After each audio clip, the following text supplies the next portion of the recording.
background in media arts. For my opinion, I don't really care. I don't know if it sounds unprofessional, but I don't mind that. So having a crowd looking at me and, I know I'm online, it freaks me out. No, I deal with media, multimedia, on a daily basis at the University of Buffalo. And I'm here to present, being in the Cali spirit, I'm here to present two of the multimedia projects I worked for educational purposes. So I worked for two professors of law, Rebecca French, who teaches a property class, and Isabella Marcus, who teaches nationalism, identities, and the rule of law. And the first project is a creative project describing or teaching the students of the rule against perpetuities, which is a state rule. It's a New York State rule. And the second one is a mini documentary the students created, and I helped them to put their production together, so I instructed them. Having said that, I'm going to share with you the definition I found online of what multimedia is, and we all know what it is, but pretty much we're gathering information, audio, video, text, together to create a unified concept. As I said, the rule against perpetuities is a short animation utilizing video, audio performance, still photography, and motion graphics to educate our law students. And I'm going to play the film now, and then I'm going to break down I'm going to break things down and explain how I created this or how I went about it with the professor. Of course, the objective. You need to know your objective, and here we're using the visual language in an engaging way, entertaining way, but again, to teach this complex rule. So, I'm just going to play now. Hello, my name is Professor Legal Earworm, and my performance today with several of my best friends is going to be on something rather obscure in the area of law. What could that be? Well, it's going to be a rule against perpetuities. All of us know that this is rather a difficult subject matter.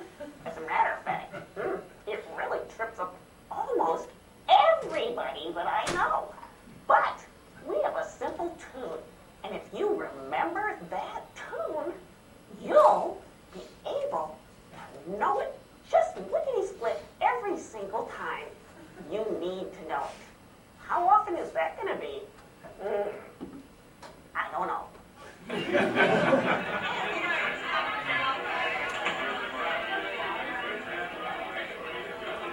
Oh my gosh. Oh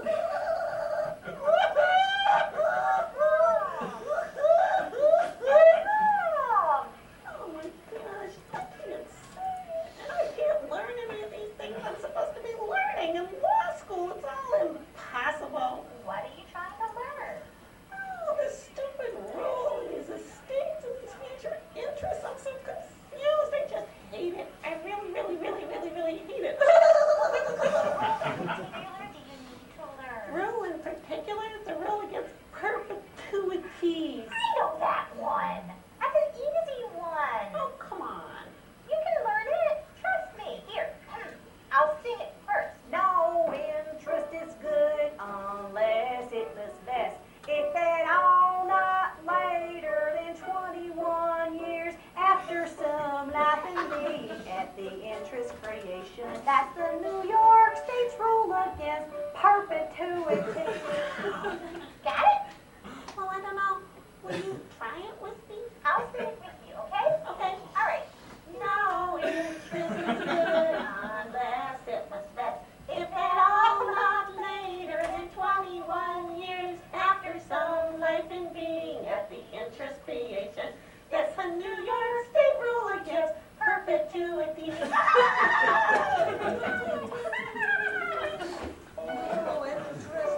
rule against perpetuities. Okay, lights up. So that was it.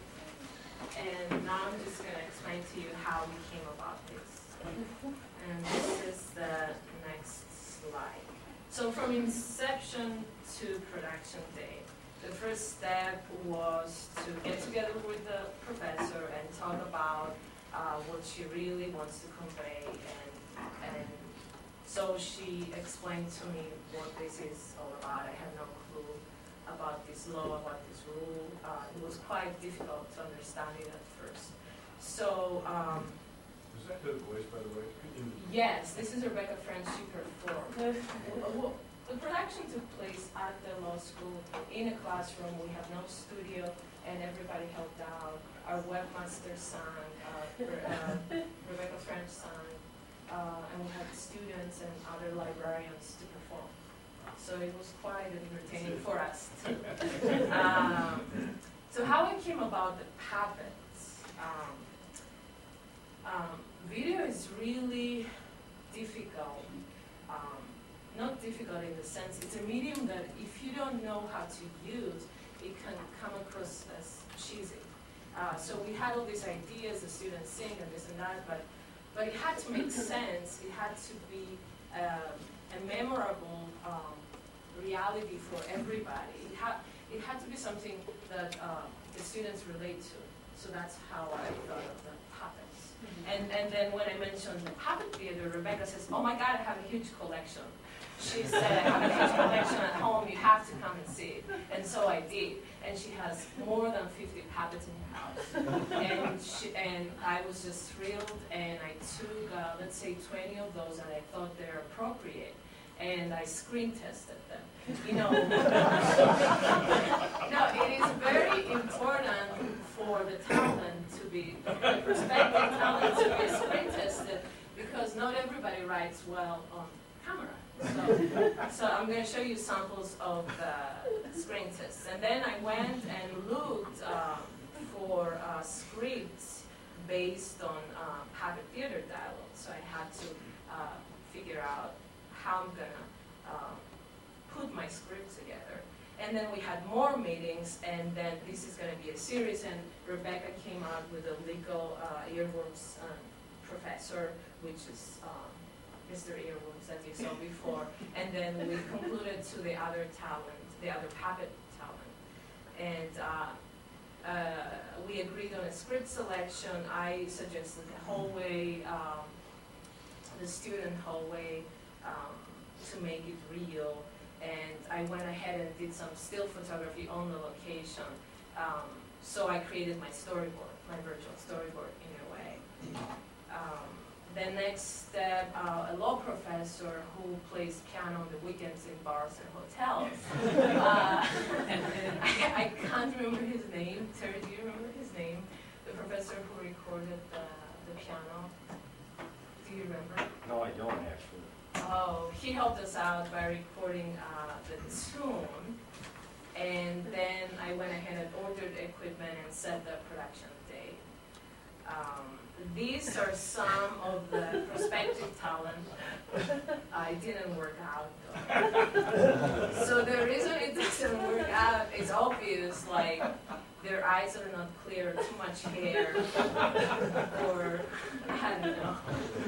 So obviously it's clear why we ended up with the ones. So these were too small, the mice were too small. And then the other thing I wanted to talk to you about is the technology we use. So I should say these are all the professors' puppets, right? Well, no, I pretty much, the way I screen tested, I took the 20 puppets from Rebecca's home, and I put a video camera in a black background, and I just played on the camera, and then I presented it to Rebecca, and we ended up deciding on no professors involved. Yeah, no professors involved. So what I had to do this was my HD camera and a tripod, a green screen, and I'm going to explain the concept of a green screen for you. A portable PC where we had the piano tune pre-recorded. So then, four lights, the talent that walked in the day of production, and the large classroom that we modified in the studio. Again, we don't have the means for studio production. And this is a diagram of how the set looked that day, and you see a large green screen at the top. The way you go about this is you pretty much expose lighting for your screen, so it's illuminated evenly, and it doesn't cause you much trouble later on in post-production, because you want to key out, you want to remove that green out. And then you go ahead and you light for your talent. In that case, that's the puppets. So I had a light for the puppets, a light above the camera, and a reflector against on the other side. It was creating a nice feel. Now the performers were hiding behind this desk here, and they were holding the puppets. Now it's interesting, when I did this production, I knew about Jim Henson and his puppet shows, but I didn't have the chance actually to see how he recorded his shows. And I went to Seattle about a month ago, and they had the Jim Henson show. And the truth is, you do a better job when your performer is actually standing instead of hiding behind. So I had no clue, learning something new every day. But that's a cool tip for you too, if you ever want to try this. It's really fun. Now, this is how things look the day of the production, and this is a short clip I'm distributing today. As you can see, I didn't do the greatest in lighting my screen. This side here is overexposed, and this side here is not well, or not as well. So when I went back to Final Cut Pro to do my post-production, I ran into difficulties, and that was quite a task. Also, let me tell you that I was under a lot of pressure because all this happened during the semester. And it's really difficult to do your daily activities and also create something new and schedule people. And I had half a day to set things up, get the talent in, get the people in, record. When you see this clip playing,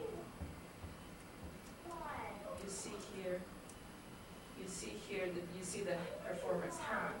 This is a no-no. So to resolve that, I went in Photoshop and worked on frame by frame, and I painted frame by frame later on, to catch up and create the green color.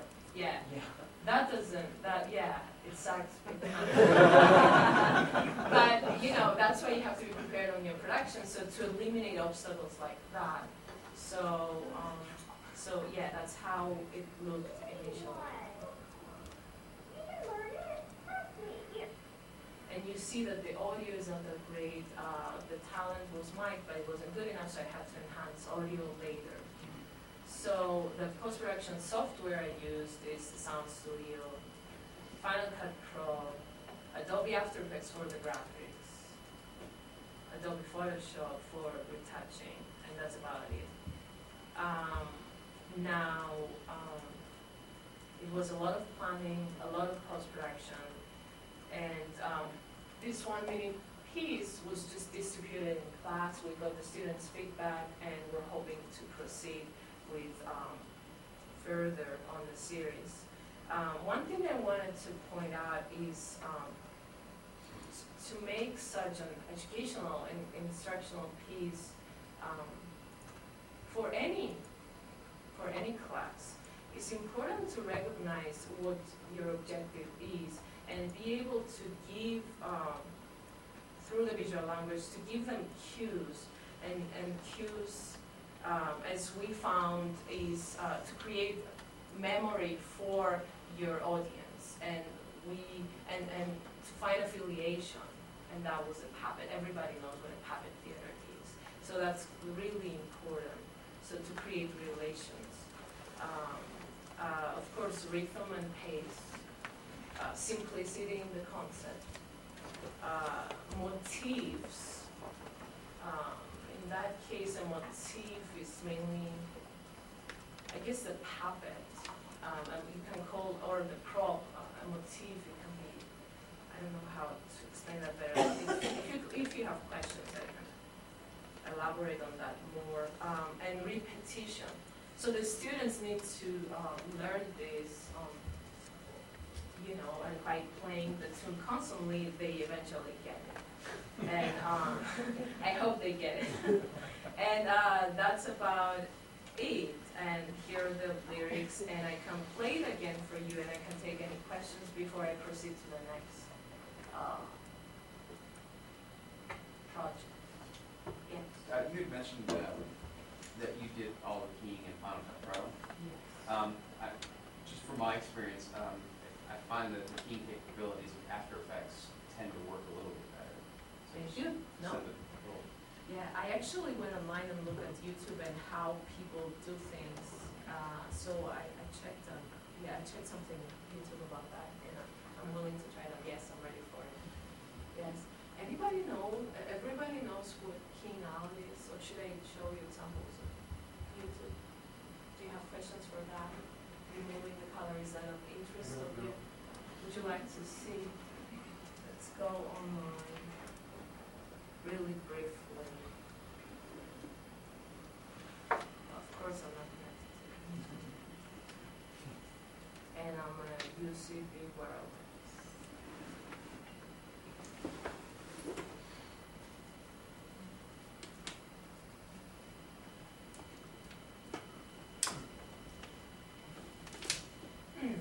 Try another instance of browsing.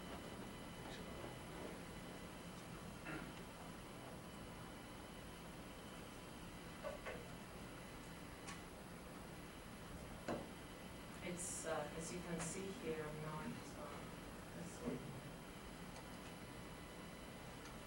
It's kind of slow.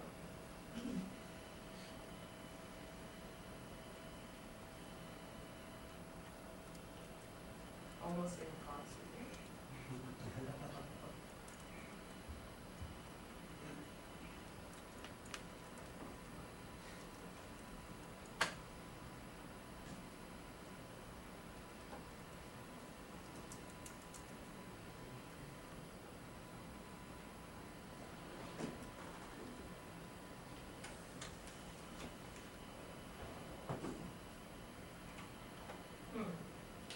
Do you all have these problems with Yes.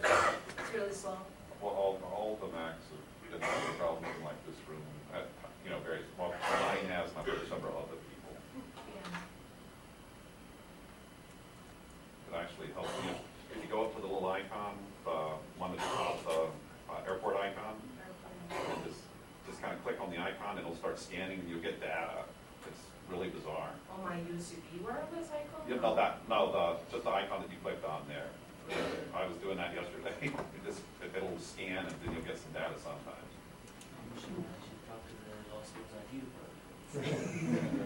Is that I just- recorded? Well, actually, I'm working by today. Is that going online? It's quite interesting to work behind the scenes. Is easier than, you know, that's why I direct the camera. So don't forget me. It's not gonna work. That's all right. You're getting done. So how can I explain this in a very simple way? So imagine this is my talent here. They have different colors, and this is just green. So you want to put a background behind it. What I did, I went ahead and photographed different pictures in the hallway. And when I went in Final Cut Pro, the software gives me the ability to stack up my footage in layers. So I also have this effect that can remove the greenish. So imagine this is my footage here. removed the green, I took it out, and I put another layer below with a still picture, so it picked up on me. Does it make sense? Sort of. So Good enough. good enough. Yeah. So it's like, imagine it's like a sandwich. Like, you know, you see No, the yeah. lettuce below. So you see the lettuce and then you see the burger and the cheese. So when you remove something, I guess, The green becomes transparent. yeah, yes, very well. But if you have somebody in a shirt that's the same color, you think they have no torso. The floating head over the weather map in the news Yes. is when the weather person wears the same color as the news. Yes, You could have green gloves on the Yes. hands. yes. And also, you don't have to go with green, you can go blue. So, it depends what, yeah, depends what was in. Okay, other questions for this project? Yes. How did the students react? Did they like it? How the students? Yeah. They loved as you did. So that's very rewarding to me, because I had no clue what this is about. So I only had to come up with a concept that makes sense visually. And so they laughed and they understood it, so that makes me happy. Signal news. Excuse me? Signal news. Yeah, you, Oh, so I'll just play one example for you before I go to the next. Fine, but if you need to move on, that's okay. Move on or show? It's up to you, it's your presentation. You can show afterwards.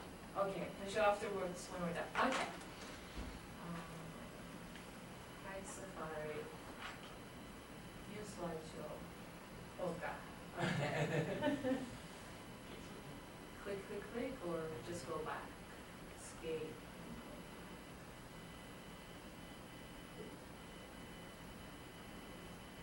Oh, it's gonna start from the same. Not if you use the button at the bottom. Smart. This is my first official PowerPoint. So in the past, I was just presenting through DVDs. So I was creating my work in a DVD format. So this is my first PowerPoint. like you said, learn something new every day. Yes. So I showed you that. Aha. So this is a little guy I'm showing. It'll start from Perfect. Now this one, my role was totally different. I was not the creative producer. I was the instructor. I was the aide of the professor, pretty much. Professor Isabella Marcus went to the 3 countries, Bosnia, Serbia, Kosovo, for her class, nationalism, identities, and the rule of law. She took 6 students with her, and they took a camera, and part of their grade was to create a documentary of their experiences. That happened in January 2009, and the result is a short documentary, 3 videos. The students documented their explorations, they raised their voice through the documentary, they got a grade, and they ended up presenting it later on. My objective was clearly to instruct them in the post-production process. What I had at the time was just 4 hours long of raw footage, a subject matter I had no clue about, a class I had no clue about, a bunch of still photographs, 6 students I never met. And the major challenge was to finish it in 3 weeks. So that was quite a task for me, because again, it was the beginning of the semester and it was too much. And but we managed well, and here's what I did to set them going. We scheduled groups of 2 coming to see me, reviewed the footage, marked their time code, meaning they selected what's important to them from the footage to show.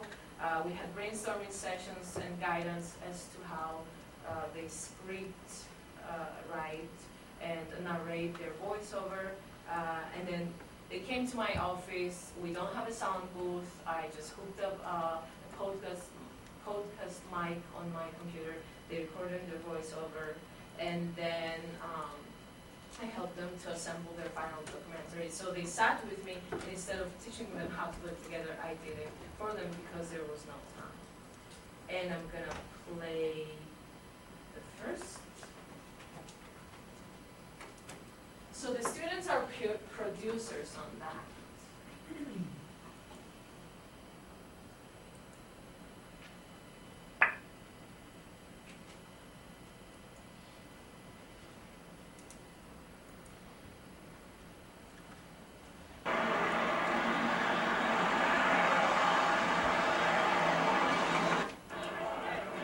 Serbia's current position within the Balkans is tenuous and unclear.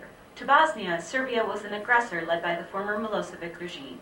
To Kosovo, it was an occupier until NATO intervened. But many Serbians will tell you that they are neither aggressor nor occupier. They feel Serbia never took what wasn't rightfully theirs. And they say Serbia is a victim, historically and specifically during the 1990s war when they were bombed by NATO. Many Serbs are still smarting over the loss of the Republic of Srpska in Bosnia, and they refuse to recognize Kosovo as anything but Serbian. But one person we talked to said the Balkans rises and falls with Serbia, and any move towards EU integration has to involve Serbia. The question is whether Serbians want to identify with Western Europe. Obviously, these walls show that there was inside Serbia these two very confronted blocks, one pro-European and other anti-European, where Serbia certainly belongs. And it's kind of, I would say, a society which is really rejecting modern values. In the first place, this rule of law. This is what we are really talking about when we talk about European values. We found a disconnect between what the government does and what the people in Serbia want. Unfortunately, over the last few months of this last government, we are witnessing that their potential for delivering is also reducing, that they haven't taken up opportunities which were laid in front of them, offers given by EU and NATO. They just rejected it. A condition of joining the EU is that Serbia must address its human rights violations. That includes arresting war criminals and creating new laws that protect human rights, particularly the rights of minorities. Serbia took a step in the right direction last year by establishing a Ministry for Human Rights. I think that changing the attitude towards certain violations of human rights, or promoting human rights, or teaching people what their human rights are and the ways how to protect is the major task. The new ministry considers itself a watchdog and makes sure legislation passes that protects rights and is carried out appropriately by other institutions. However, there are still marginalized groups in Serbia that endure severe human rights violations, particularly the Roma population. The legislation and the position in Serbia of Roma population, you may even say it's better than in some other countries, but it's still very bad, which means that we have to involve more Roma kids in the schools. Despite the government's efforts, the Roma are still denied basic government rights and protections. Besides the lack of IDs, even though the child enters into the school and starts with the classes, very often they are sitting at the back of the classroom, mostly alone or with other Roma children. These violations and many more must be addressed before Serbia is allowed to join the European Union. But there remains an uneasy tension in the country between maintaining a distinct national identity and embracing Western values. Concept of human rights is perceived as an line, as an imposition of Anglo-American, culture, which is killing, in this case, Serbian identity and so on. So the human rights culture is something that has to be taken into education and also takes time. So this is one of the three, and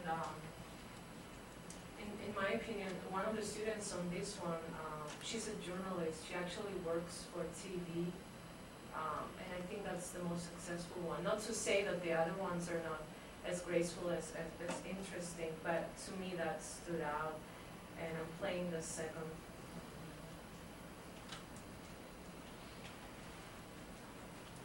Am I playing the same?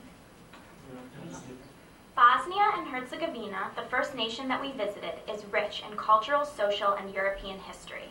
Unfortunately, since the disintegration of Yugoslavia, Bosnia and Herzegovina has been portrayed as a country that has been ravaged by war and continuous conflict. Our meetings, discussions, and visits were necessarily focused upon facing the difficult past of Bosnia and Herzegovina. Despite the problems and dire circumstances that the country has faced in the past 30 years, there is a need and a drive of many Bosnians to focus on the positive and to move forward. Many groups, non-governmental organizations, and individuals are focusing on issues of human rights, rediversification of identities, nationalisms, and religion, and on finding the closure that many of the families so need and deserve. Although Bosnia and Herzegovina is a primarily Muslim nation, it has a diverse religious history. During our stay, we visited mosques, churches, and temples, and met with several heads of the religious community. As explained, Bosnia and Herzegovina prides itself as a country where leaders and members of many faiths come together for the betterment of the community. Those are the Ten Commandments there. While there is a focus on moving forward, Bosnia and Herzegovina's past cannot be ignored. The Srebrenica Memorial and Cemetery in Potokari represent a part of Bosnia and Herzegovina that must be remembered and honored.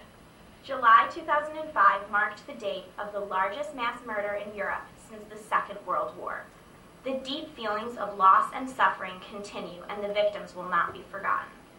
As explained by our guide, the cemetery is designed to resemble the petals of a flower. In the Islamic culture, flowers are a sign of rebirth. Through the honoring of the victims and the victims' families, the closure and the healing process may begin. I have to say I'm not from Srebrenica myself, but living close to the Memorial Center, that is a reminder about something terrible that happened and something that is not really easy to live with. This is an especially big burden for families victims of the genocide, because for them it's a constant reminder about what happened. Not enough things happening for Srebrenica, and what we should be seeing is a lot more action and a lot more contribution so that Srebrenica is recognized fully for its importance for the country and Europe and the world. Udruženje Pokret Majki Enklava Srebrenice i Žepe je jedna nevladina organizacija koja je osnovana 1996. godine kako bi saznali istinu o našim najmilijim koji su odvedeni, zarobljeni i ubijani 1995. godine i koji su preživjeli i pobjeni u genocidu. Naša djeca koja su ostala bez svojih očeva, bez svojih majki, ostala su sama. Naša djeca koja su ostala bez svojih očeva, bez svojih majki, ostala su sama, nemaju pomoći, ama baš nikakve što se tiče poštovanja ljudskih prava, školovanja i svega toga. Nadamo se da hapšenjem Karadžića, ako Bog da uskoro i Mladića i Hadžića, da njihov projekat koji su oni uradili u Bosni i Hercegovini, da će svijet osuditi i poništiti. To se nadamo od svijeta. While closure and healing are intensely personal processes, in Bosnia and Herzegovina, science and the law have begun to help. For many of the victims' families, uncertainty has made the pain last, and the unknown has made closure impossible. The International Commission for Missing Persons, ICMP, has tackled seminal legal and scientific issues by attempting to identify the unknown victims of the Srebrenica massacre. Through advanced DNA matching and bone identification, the ICMP has been able to provide priceless closure to surviving family members. As visitors, we were both humbled by the gravity and importance of the work being done at the ICMP and by our engagement with those who are undertaking the many legal firsts necessary for Bosnia and Herzegovina to move forward. And matching them with the DNA isolated from bone samples from family members. So after we get the DNA result, the DNA report from our labs, then we start the process of identification. All the bodies from the assumed mass grave sites usually are coming here on a primary examination, but also we have other types of examinations as secondary or even third or other examinations of body. Paper bags that you can see above. In these paper bags we keep washed and dried clothes that we found associated with the human remains, because this cloth is still quite helpful in the process of identification. It's important that we put some resources into this endeavor simply because it's so challenging. It's challenging in terms of finding the graves, the secondary mass graves related to the primary graves, and the examination of those remains that are recovered because they're so mixed up. And certainly we need to be systematic in our testing of DNA. The idea here is that we locate everyone and we reassociate as much of a person as possible to provide that back to the family members for closure and repatriation. So we follow a very systematic procedure here. We use DNA as a primary tool of identification and reassociation. And this is all couched within an examination by a pathologist and examinations by anthropologists to ensure that, of course, the remains that are provided to the family are of that person and that they are provided a cause of death. When we are talking about the missing person, basically we are talking about a very huge violation of the human rights because the government itself, of course, made those people missing, and after that hiding evidence, of course, in order to recover, which means that's violation of the family members, because they have a right to know. That's very important,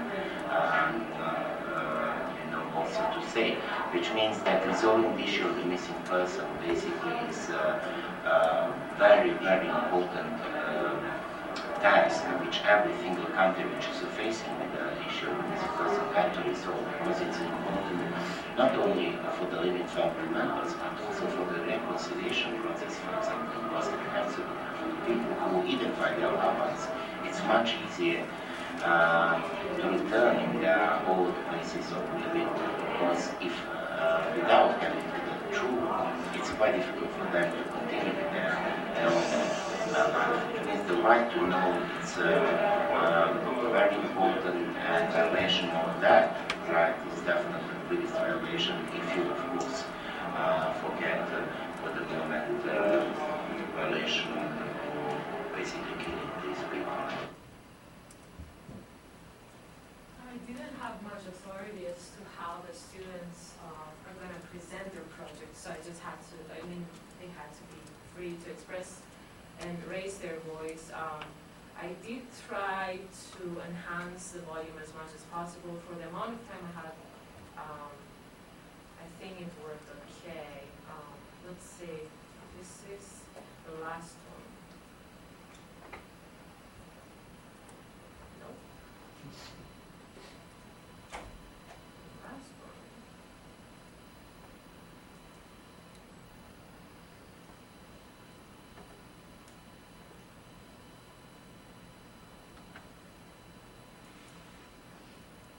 I probably skipped skipped a slide.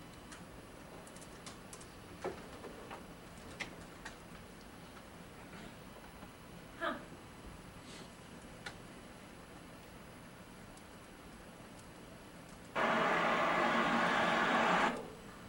Serbia. Okay. We have 3 countries here. Serbia.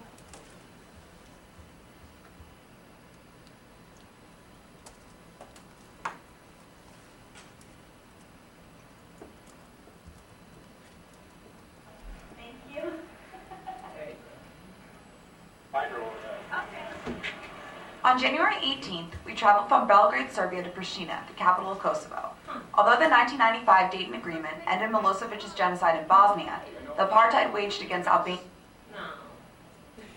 What could that mean for PowerPoint? Maybe now, since it was playing in that edit view, maybe it worked.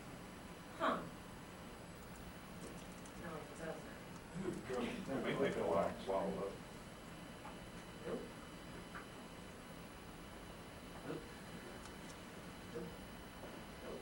Interesting. Maybe it's shy and doesn't want to speak. Maybe, but how many of you would like to see that? Yes, you would. Okay. I'm gonna really try for you. Oh. Okay. I can play the movie directly. It's not gonna be PowerPoint. If it doesn't work, I'll play the movie directly for you.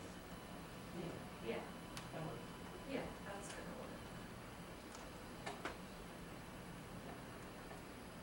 Okay, I'm gonna play the movie directly.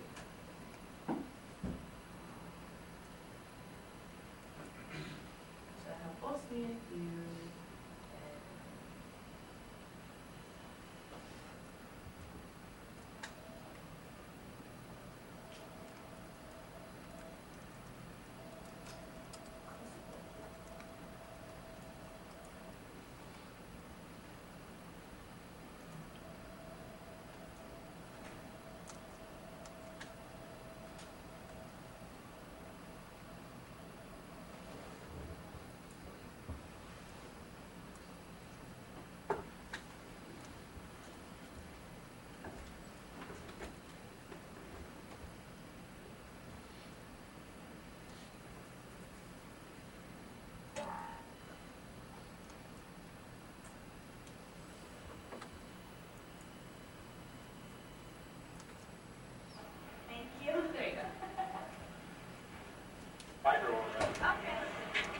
On January 18th, we traveled from Belgrade, Serbia to Pristina, the capital of Kosovo. Although the 1995 Dayton Agreement ended Milosevic's genocide in Bosnia, the apartheid waged against Albanians in Kosovo was not addressed internationally until 1999. Roughly 1 million ethnic Albanians fled or were forced from Kosovo. Countless others were killed and several thousands are still missing today. In 1999, NATO strong-armed Milosevic into withdrawing his troops from Kosovo. On June 10th, the United Nations passed Resolution 1244, which placed Kosovo under transitional UN administration, the United Nations Interim Administration Mission in Kosovo, or UNMIK. The European Union Rule of Law Mission, EULEX, will continue overseeing the establishment of democratic government in Kosovo. Kosovo officially claimed its independence February 17, 2008, although a few countries, including Serbia, have yet to recognize its proclamation. International efforts have largely been stymied by the damaging aftermath of the Milosevic regime, which instituted policies to completely rid all public life, education, industry, and government organization of Albanian Kosovars, creating overwhelming poverty in an underdeveloped economy. Chris Decker, a UB Law alum and currently a director of the OSCE mission in Kosovo, explained the role of the OSCE. OSCE is a political military organization which works on human rights and rule of law, elections, and in general democracy building throughout Europe. It's made up of 56 member states, and all the missions are confined to one of the member states. Currently there's about 17 missions throughout mostly Eastern Europe, Southeastern Europe, Central Asia, in those particular areas. Here in Kosovo, the mission has been much more involved in what we call institution building or democratic institution building, human rights and rule of law. U.S. diplomacy regarding Kosovo and the 1999 U.S.-led NATO military intervention has given the U.S. an exalted position in both the hearts and the minds of Kosovars. Mr. Decker shared our amazement at how warmly Americans were received in Kosovo. In a place like Kosovo, where in many ways America was seen as the liberator in some ways, it's been certainly quite an advantage. And early on, in 99, 2000, people would want to just shake my hand because I was an American. While in Kosovo, we learned that the locals, NGOs, and the international organizations present in Kosovo held similar views regarding the future of Kosovo as an independent, self-sustaining country, but vastly differed in their proposed methodologies. Even during the Serb military occupation of Kosovo, Albanian children kept up with their schooling as best as they could. During the war, education not only survived, it thrived. What I can say that education was one of first aims of suspension and destroying in our country when our legal status of Kosovo had been suspended in 1989. And normally in that situation, our biggest challenge is how to organize, self-organize education for 1/4 of the nation of our country. And we have organized one initiative leading from the Union of Education of Kosovo, supported from different national unions throughout the world, including NEA and AFT from the United States, and organized such system of education not anymore in buildings because we have been suspended from buildings, our school buildings, our private, our public buildings, and organize same system of education, but without financing, without any other rights in private homes of Albanian owners. So it was not private education, still public education, but in private buildings, and we succeeded to organize such system for 1/4 of the nation for 9 years, and at the same time organized self-financing based on voluntary donation of citizens. Others sought to rebuild Kosovo through more informal education of what it means to be a responsible and good citizen, not just of Kosovo, but of the greater human populace. During the war, Iqbala Ravoga had been involved in a number of aid efforts, running underground libraries and schools and distributing humanitarian aid.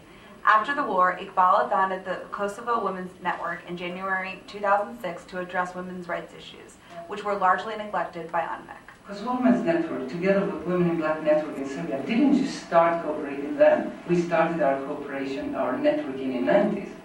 And because of that work, then we were able to continue after the war, the work we were doing together. So it was not something that just happened, but it was a long years of process of networking together. And that's how I believe, and that's how I look the way of bringing peace, is giving time for process, for people to have time to get to know each other, to understand each other, and in this case, I want to say that also reconciliation is not possible just like that, and you cannot buy reconciliation. It's always a process. Giving time, believing in long period, not just like that. Iqbal set out to rebuild the trust and alliance between Serb citizens and Kosovars. He said, there's a boy of 1 year old, a Serbian boy, and he cannot speak because he cannot listen. So I said, so what can you do? He said, well, we need to buy hearing aid, but there's no money. How much it cost? 1,700.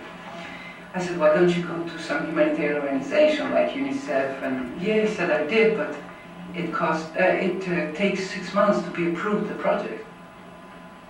6 months it's not possible to wait. And in that moment I had this crazy idea, and this very soon after the war, as I mentioned before, I said, can you collect from Serbs 700 and I will collect from Albanians 1,000? And he couldn't believe that this could happen, and neither did I, but I said, why not try? And I started with my family, and then I went to my friends and asked them to provide money for contribute for this hearing aid. And then I went to network meeting. And I remember, because it was, as I said, very early after the war, and I had to start slowly to explain the situation. So I spoke about this boy without mentioning his ethnic background, how he's in need of hearing aid, how he, in order to speak, he needs to hear. Like 10 minutes I was going with this story. And then I said, he's a Serb. Silence in the room. I thought, now they will throw stones on me or something. No, seriously, it was so silent that was making me scared. But then I saw the hands going in their pockets or in their bags, giving money for this boy. And this really showed how it's important to do anything that is involved in peace building, to do it in time of people and the ways that people decide to use. And this way, with small amount of money, we managed to break this wall immediately after the war, because there were Serbs from different parts of Kosovo calling and just saying one word to me. One word, nothing else. Thank you, in Serbian. Albin Kurti, the leader of a somewhat radical political movement called the Movement for Self-Determination, believed that Kosovo first had to free itself from what he considered Kosovo's colonial-like status under the EULEX and UNMIC missions. We consider that the people of Kosovo are the only ones who should have the exclusive responsibility and the exclusive right to determine the future status of Kosovo in both political and economical sense. Kosovo's declared independence, which was recognized by a number of countries, international countries, remained an independence without, only in form, without substance, because it was not preceded by self-determination, so it was not preceded by the free declaration of the will of the people of Kosovo. And as such, it remained without substance, without sovereignty. So basically, we are currently living in a territory that considers itself to be independent, but has no sovereignty, and its sovereignty is controlled by other agents, namely the representatives of the international community, and also in parts by the Serbian state. Ilir Data, the research director of KPRED, a Kosovar think tank, echoed the movement for self-determination's dissatisfaction with the heavy-handedness of the EU-LEX and UNMIC missions. Data, however, still saw a role for EU-LEX in Kosovo's future. EU-LEX can help Kosovo a lot in the area of rule of law, and especially in the area of organized crime, criminality, and some of the cases of the war crimes. But EU-LEX will have to actually respect its own mandate, which gives it executive authority in these three areas, and not use the excuses that UNMIC had used, that it's up to Kosovars to deal with those issues. We obviously cannot do it ourselves, and we need foreign assistance, and that foreign assistance should be explicit. Each organization or individual, national or international, expressed the same desire, that of a self-sustaining and economically viable future Kosovo, with member status in both the community of democratic Western nations and in the European Union, but with differing opinions of how to achieve this end goal. Successfully traversing this tenuous path of European Union integration will ultimately lie on the shoulders of those hopeful individuals and groups with whom we met in Kosovo and the Balkans.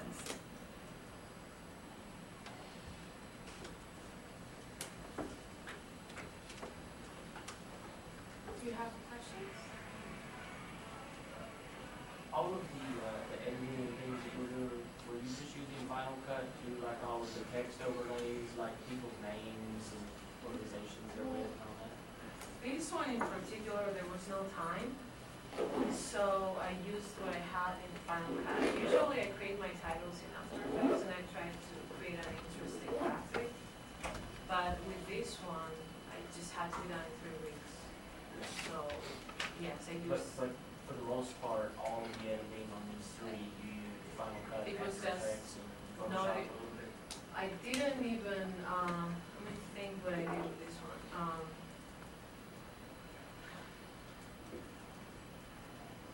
just trying to remember. I think it was just clearly one software. Final Cut Pro, Final Cut Pro. I enhanced, the audio was really bad. The audio was, they had no microphones. So what I did, I built up layers. I stacked layers of audio in Final Cut Pro to enhance the audio. Yeah, yeah. But there was no time. And of course there was no time later to go back to the project. The presentation took place and move on to the next project. Sometimes the pace of the audiovisual center is just hectic. So you just have to move on to the next, to the next, to the next. And that's it. Any other questions? Did you find this inspiring for going back to your centers, your libraries, schools, and yes? Something that we've never tried actually bringing to students, the idea that you can do a project with, here's the video camera, go make the footage and we'll help you put it together when you finish and you can do your project in a journalistic way. Yes. So that might be of interest to some of you. Also, I'm finding by actually putting their hands on and doing, like, they learn better. That's what I'm finding. I think they had the experience.